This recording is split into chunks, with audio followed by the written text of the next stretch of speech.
Did Baylor's win against West Virginia just save the football program for the next 5 years? Let's get locked on Baylor.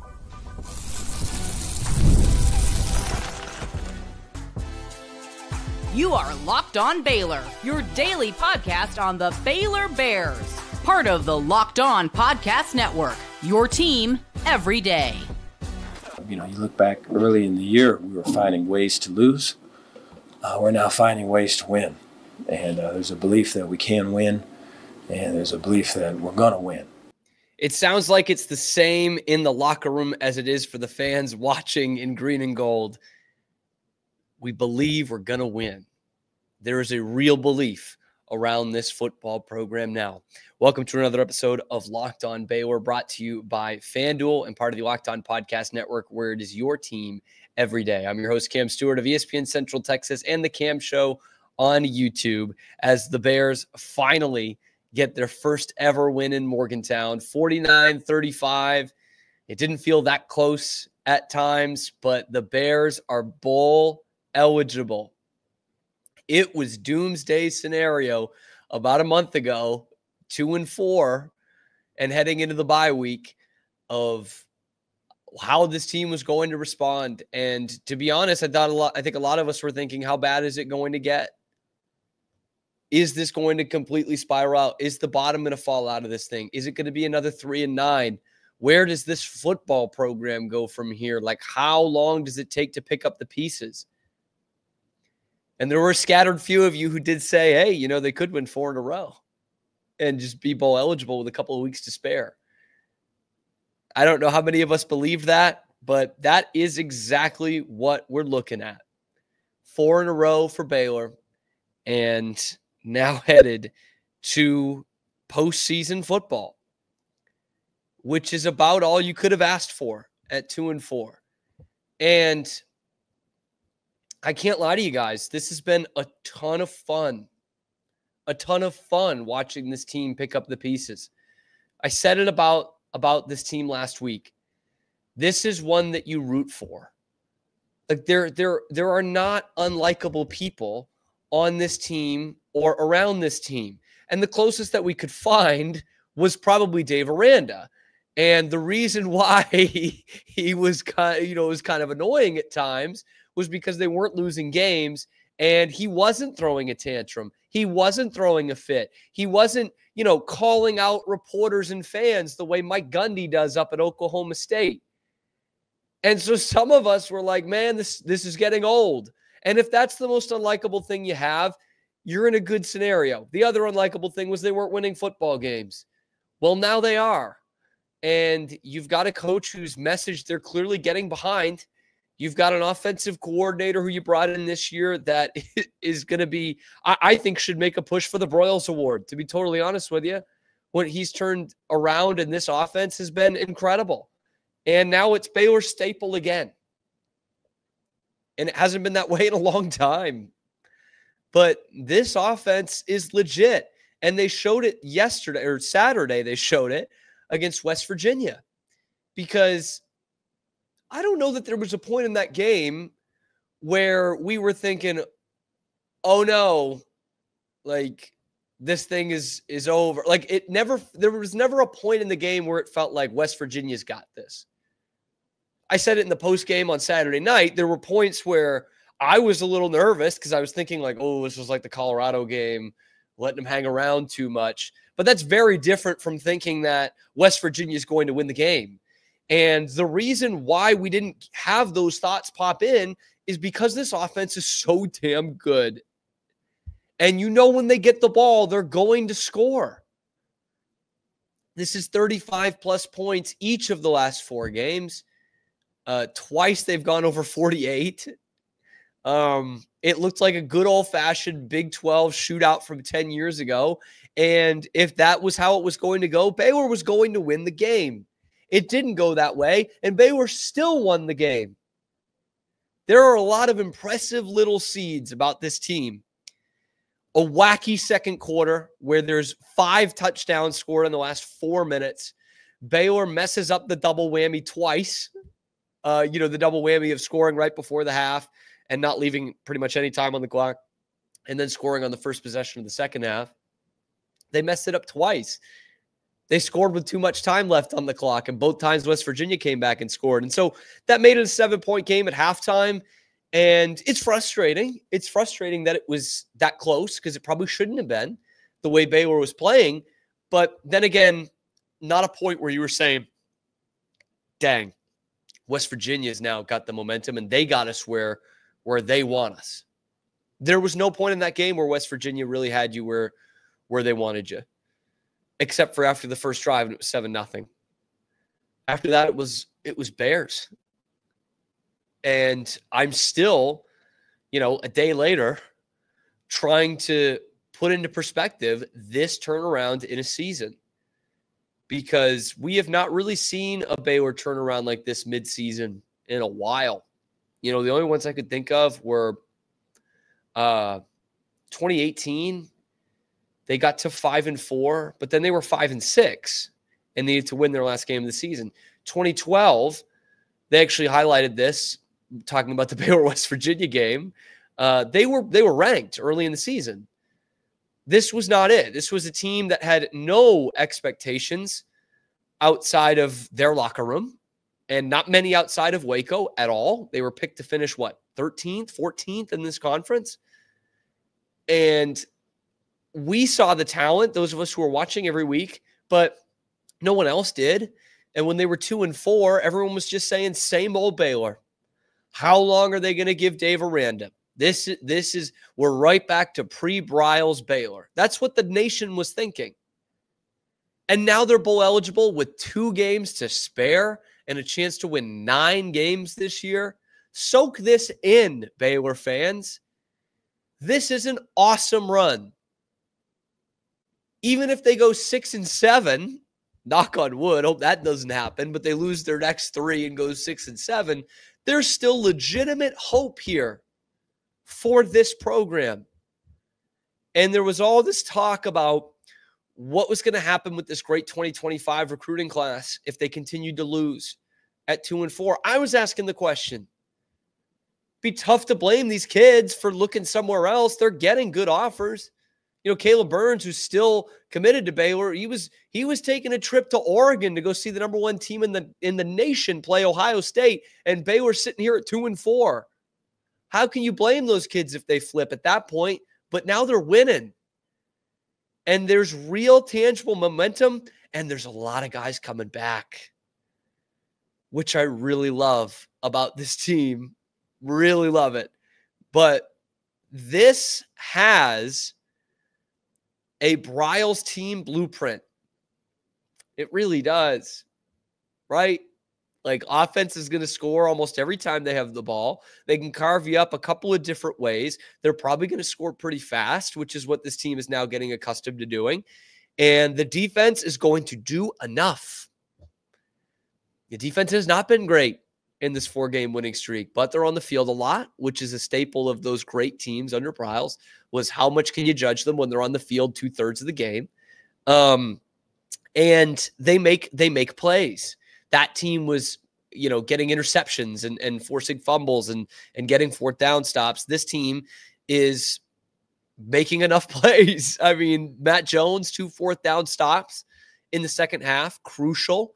Both times where West Virginia had to go for it. And see, that's what I mean by this offense leading the way, because West Virginia was forced into going for it on 4th down. They had no choice because Baylor kept scoring. The pressure was on the Nears the whole game. And what you did is you forced them to go for it. You forced them to go 4 downs, and you forced them to pass. That is a running football team.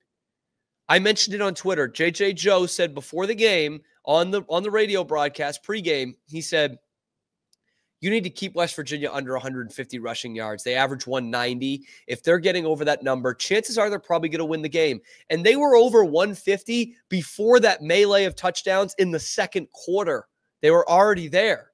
And I'm like, boy, that does not play well for Baylor. But the Bears just kept putting the pressure on them. So Garrett Green, welcome back to the fold 4 weeks later. You've got to throw it every down. And you hold them to 19 of 39. That's going to play. So that's what I'm talking about with this defense. Defense is not going to be stout. It's not going to hold a team to 10 points. It's not going to do that. But it could force you into mistakes and force you into not playing your game, which is exactly what they did against West Virginia. And they get 2 fourth down stops, and they get a Corey Gordon pick, and done and dusted. It's over. They didn't play great all day. They didn't stop the run very well all day. They come out there with a victory because this offense kept the pressure on, and by golly, this is a ton of fun to watch.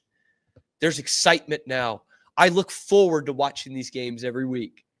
I'm not just looking forward to the massive numbers we're going to get for a doomsday post game and talk about how much longer can they stick with this guy. No, we're excited to watch the games and see this team perform. We look forward to Sawyer Robertson and Bryson Washington and Josh Cameron and Matt Jones and Monterey Baldwin and Trevin Ma'ai and Jackie Marshall. We're looking forward to all of that now. Man, credit to Dave Aranda. And Baylor gave major credit to Dave Aranda because they're keeping him around. But is that premature? Yeah, we've got to ask the question at least. Is that premature? We're going to ask it next on Locked On Baylor. But first, today's episode is brought to you by 5 Hour Energy. Look, a 4-game win streak can take a lot out of you. And our friends over at 5 Hour Energy know that being a passionate football fan, it's not a hobby, it's a way of life. It takes a lot of energy to power through this season, which is why they've created the Stand the Fan 5 Hour Energy Shot with a special flavor called Fan Fuel. The energy shot made just for super fans like you and me. The fans who are first in the parking lot and last to leave. We see y'all. You know what gives me a bit of fan fuel this week?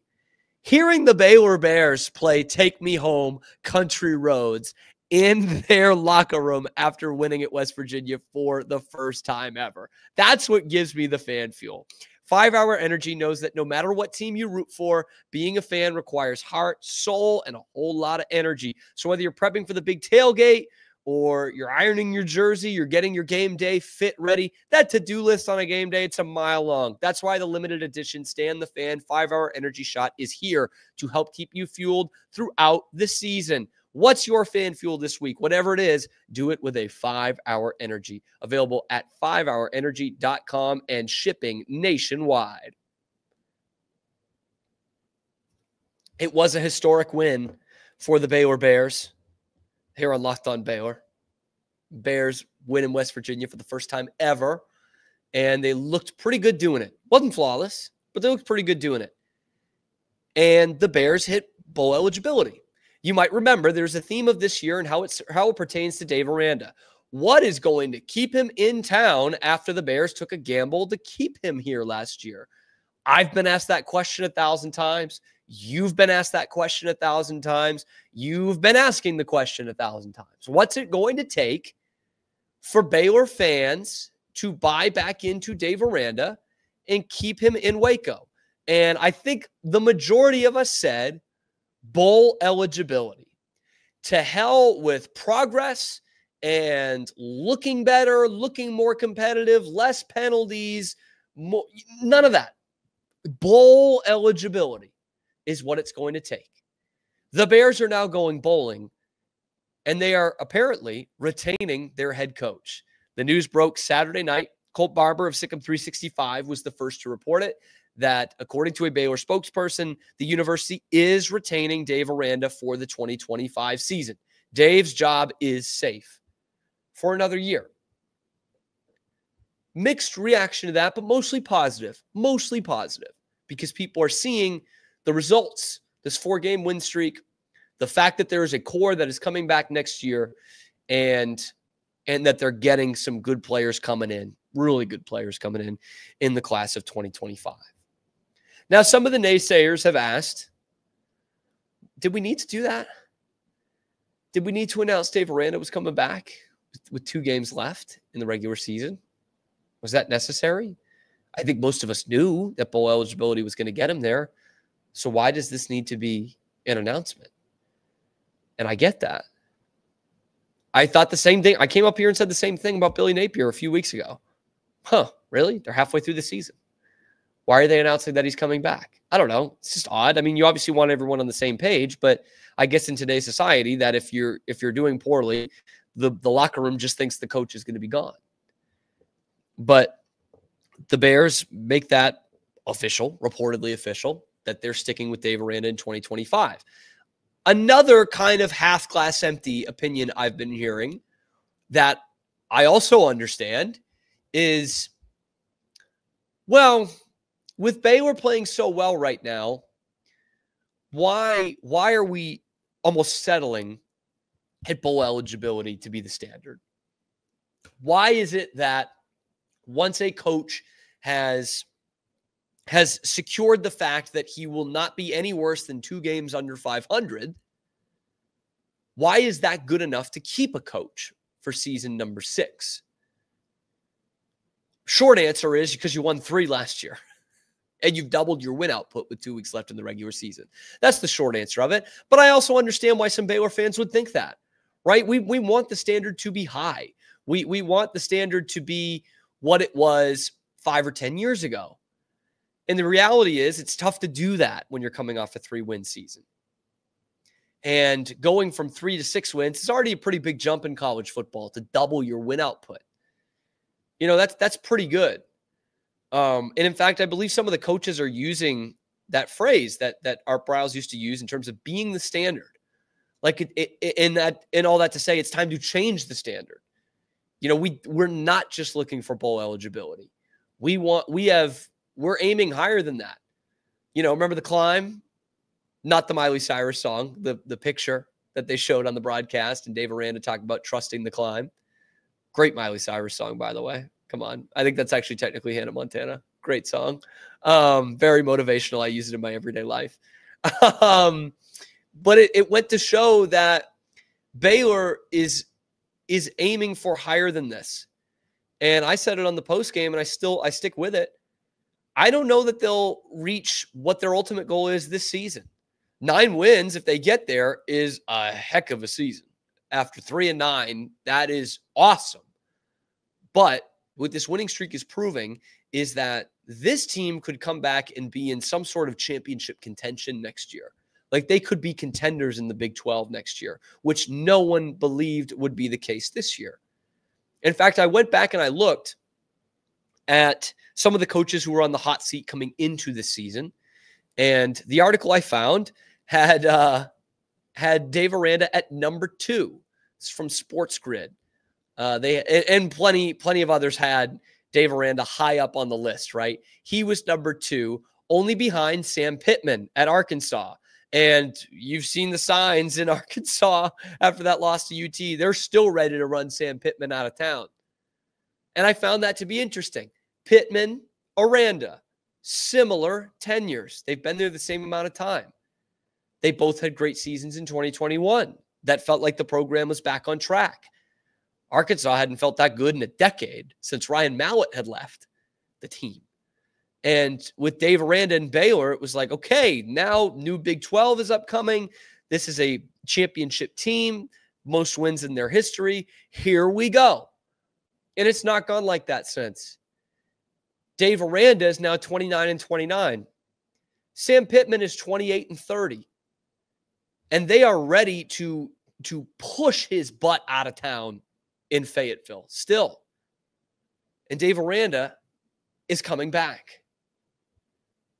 So that's some ammo for the people who think that Baylor doesn't have high enough standards. But again, I said bowl eligibility. I'm okay with keeping him here because clearly they've bought into the message still. And it's working, and there's recruiting momentum. And finally, it seems, he's got the right coordinators in place. Now, that's not to say that it was not Dave Aranda's fault. The head coach picks who the coordinators are, and he has not gotten that right the last couple of years. But Jake Spavital in there, that's correct. That very much seems to be correct. Although we would have been saying the same thing about Jeff Grimes and that wide zone offense after winning 12 games in year 1 of Grimes in 2021. So, jury's still out, but it looks great right now. And I will say, it's funny that the guy who coordinates or calls the plays for the other side of the ball is the head coach, and it has not been great during this win streak. And in fact, I thought he made some questionable coaching decisions in that win against West Virginia. Most of you are going to say, yeah, the onside kick after you just went up 14 with 2.5 minutes to go in the second quarter. What the heck was that? I get that. I was kind of a fan of it at the time, and still, like, I'll stick by it. I kind of liked what he was doing there. It didn't work out, and you went and you did a surprise onside with a backup corner kicking the onside kick and giving a short field to a West Virginia offense that you'd had some trouble with in that first half, and it kind of kept them back in the game. In the second half, they had a 4th and 12 from the plus 37. 4th and 12 is not easy. But when you're averaging over 10 yards a play at that point, I don't want to take my best player off the field in favor of a 55-yard field goal attempt, which they missed. Because, hey, if you get anything positive, it's better field position than missing the field goal. They weren't going to make that field goal, okay? With all due respect to Isaiah Hankins, they were not hitting from 55. It was not going to happen. I would rather keep Sawyer Robertson and Bryson Washington and Josh Cameron on the field than go for that 55-yard field goal. But maybe that's just me. So it's kind of funny that it comes out after a game where there was not great head coaching decisions, and they're keeping him anyway.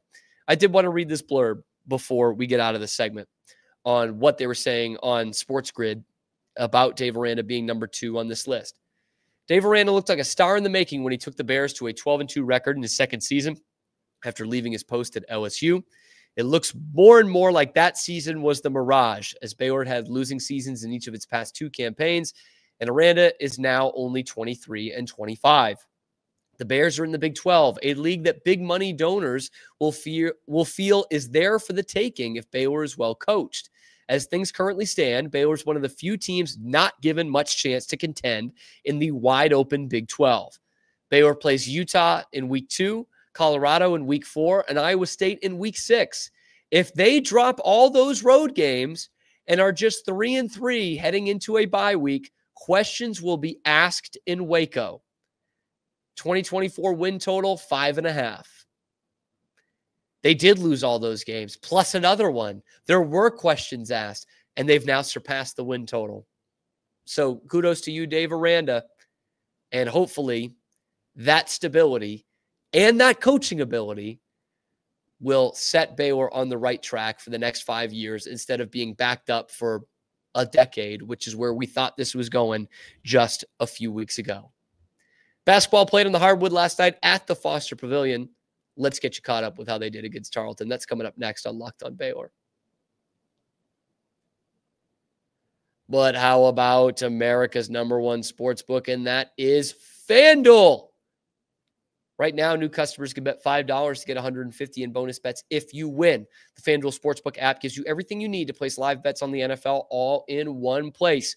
So when you get a hunch in the middle of the game, you can check out the latest stats, you can view live play-by-play, and so much more on the same page where you place your bets. Just visit FanDuel.com to join today. You're going to get started with $150 in bonus bets if you win that first $5 bet. Easy money, y'all.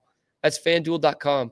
Never waste a hunch and make every moment more with FanDuel, an official sportsbook partner of the NFL. Today's episode is also brought to you by Gametime, the only place I go to buy tickets, and you should too, because that price you see is the price you're going to get. You just toggle that all-in pricing tool, none of the hidden fees that you're going to see from all the other ticketing websites. Plus, you get the views from your seat before you hit purchase. It's also backed by the lowest price guarantee, or Gametime is going to credit you 110% of the difference. Your purchase is covered with the most flexible customer service policy in the ticketing industry. So take the guesswork out of buying tickets with Gametime picks. Download the Gametime app, create an account, use the code LOCKEDONCollege for $20 off your first purchase. Terms do apply. Again, create an account, redeem the code LOCKEDONCollege for $20 off. Download Gametime today. What time is it? Game time. Baylor basketball. Oh, boy. Oh, boy. 104-41 over Tarleton last night. And my goodness.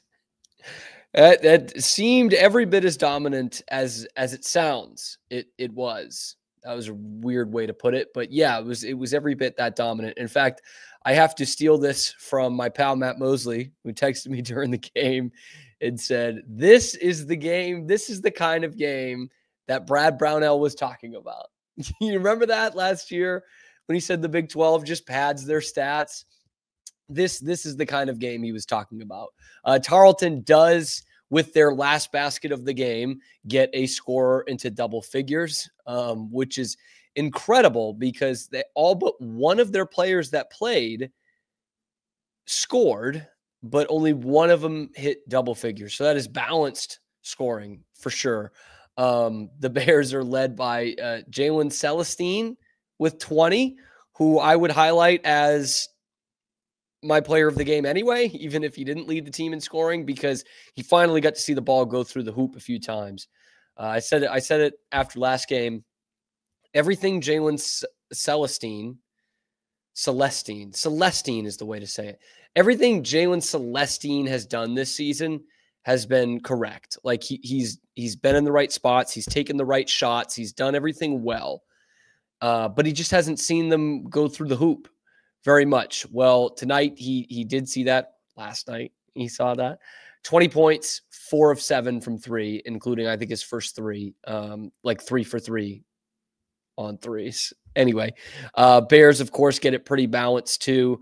But this game was over at halftime, guys. I mean, this Baylor defense had forced 17 turnovers from Tarleton in the first half. They played pretty much only man tonight. I did not see any zone. But they scored 29 points off of 17 turnovers in the first half. Okay.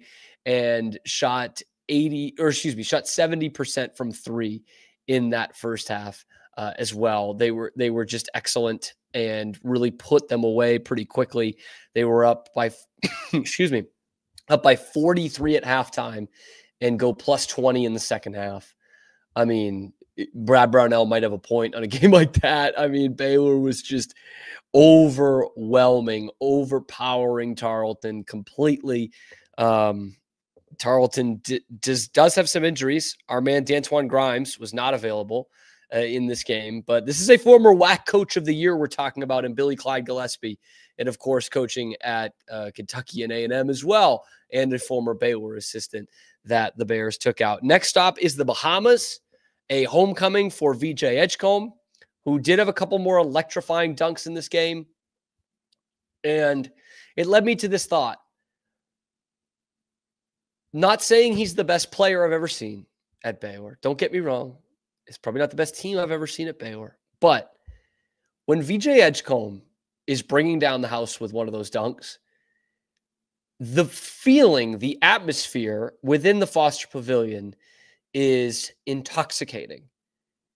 And in my time as a Baylor fan, I can only think of really one other feeling that comes close to it.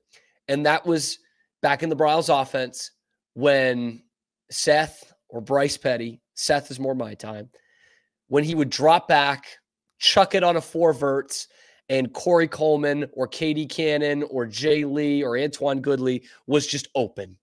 And you're just waiting for the ball to fall in their hands. You know it's going to be a big play. You know it's going to be a touchdown. And you know the place is going to go nuts. That anticipation is incredible. Like when VJ's got it, he's got a lane where they're going up to him, it just all rises up.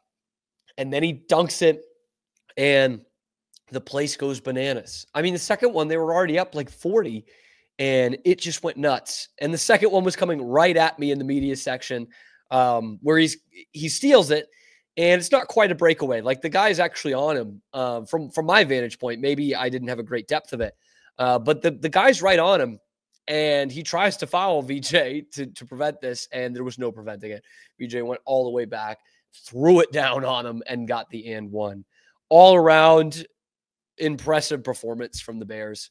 Now they head to the Bahamas. They've got Rick Pitino's St. John's, which just Pitino just destroyed his son at New Mexico yesterday, also on a Sunday. They won by like 40. And then potentially the Tennessee Vols. It's either Tennessee or UVA. I'd love to see UVA because it would just be fun to see how Baylor can go after a team that the way they're going to attack you, which is very, very slow. And I think we need a rematch for that game a couple years ago when UVA shot literally 68% from three or 71%, whatever it was. They just went absolutely nuts for three for the whole game, and they beat the Bears.